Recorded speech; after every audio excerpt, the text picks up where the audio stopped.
ආනන්ද දැම්මට ඇවිදින්න බැහැ. මං දැන් බඩගාමින් කැලේ ජීවත් වෙන්නේ. මං බඩගාමින් අර ගොපලු රෑන් හරක් රංචු ළඟට යනවා. ගොපරු දරුවා ඈතට යනකන් ඉඳලා මං හරක්ගේ තනපිඩු වලට කට තියාගෙන කිරි උරා බොනවා. ආනන්ද මේ හරක් පයින් ගහද්දි මම සිහිය නැතුව ඇදගෙන වැටෙනවා. සතිය දෙක මං සිහිසුන්ව ඉන්නවා. සිහිය එනකොට ආනන්ද මට බඩ ගන්නත් බෑ. මං අර හරක් ගාලේ හරක් පැටවු දාලා තියෙන කහපාට අසූචි වළඳනවා ආනන්ද. කහපාට අසූචි වළඳද්දිත් මට අපුලක් දුගදක් දැනුනේ නැහැ ආනන්ද කියලා සූත්‍රගත ධර්මයේදී බුදුරජාණන් වහන්සේ දේශනා කරනවා. ඉනම් බලන්න අර හරක් පැටවු දාපු කහපාට අසූචි වළඳද්දිත් බෝධිසත්වයින්ට අපුලක් දුගදක් නොදැනුනේ ඇයි පිංගතුනි? ඔබටත් මටත් මේ සැනසෙල්ල ලබා දීම උදෙසාමයි. ඉන්පසුව උන්වහන්සේ දකිනවා දුක තුලින් දුක ජය ගන්න බැහැ කියලා. උන්වහන්සේ මධ්‍යම ප්‍රතිපදාවට එනවා.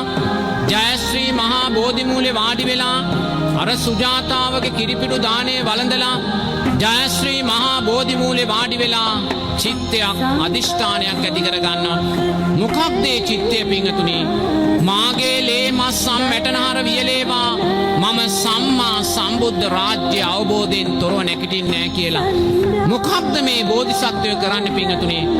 ජයශ්‍රී මහා බෝධි මූලෙදී බෝධිසත්වයෝ ජීවිතේ මරණයට දැම්ම පිංගතුනි. ජීවිතේ මරණයට දැම්මා කියන්නේ රූප වේදනා සංඥා සංකාර විඥානයන් කෙරෙහි තියෙන තෘෂ්ණාව අතහැරියා. ජීවිතේ මරණයට දාද්දී පංච උපාදානස්කන්ධය කෙරෙහි තෘෂ්ණාව අතහැරෙද්දී අන්න චතුරාර්ය සත්‍ය සම්මා සම්බුද්ධ රාජ්‍යයත් අවබෝධ කරගන්නවා. එනම් බෝධිසත්වයින් ජයශ්‍රී මහා බෝධි මූලෙදී උතුම් චතුරාර්ය සත්‍ය අවබෝධ කරන්නේ සම්මා සම්බුද්ධ ඥානය අවබෝධ කරන්නේ ජීවිතේ මරණයට දාලා පිංගතුනි. ජීවිතේ මරණයට දාලා ලැබුවා වූ අවබෝධයක ඵලයකුයි ඔබත් මමත් මේ අත්විඳින්නේ. එහෙනම් ඔබ දැස් දෙක පියාගෙන මොහොතක් දකින්න. සාරා සංක කල්ප ලක්ෂ ගානක් ආපෝ දීර්ඝ පාරමී ගමනේදී බෝධිසත්වයෝ මහා සාගරයේ ජලයට වැඩියෙන් රුධිරය දන් දුන්නා නම්, මහා පොළවේ පසට වඩා ශරීර මාංශ දන් දුන්නා නම් ලක්ෂ කී වාරයක් ජීවිතේ මරණයට දාන්නේ නැද්ද පිංගතුනි?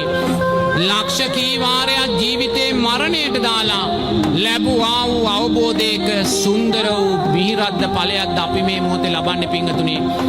ඉන්පස්සේ මේ උතුම් සම්මා සම්බුද්ධ රාජ්‍ය අවබෝධ කරගෙන 45 වසරක් පුරාවට මොකද්ද උන්වහන්සේ කළේ? අර සිරිපතුල් වල කරගැටෙන තුරාවට දියපත්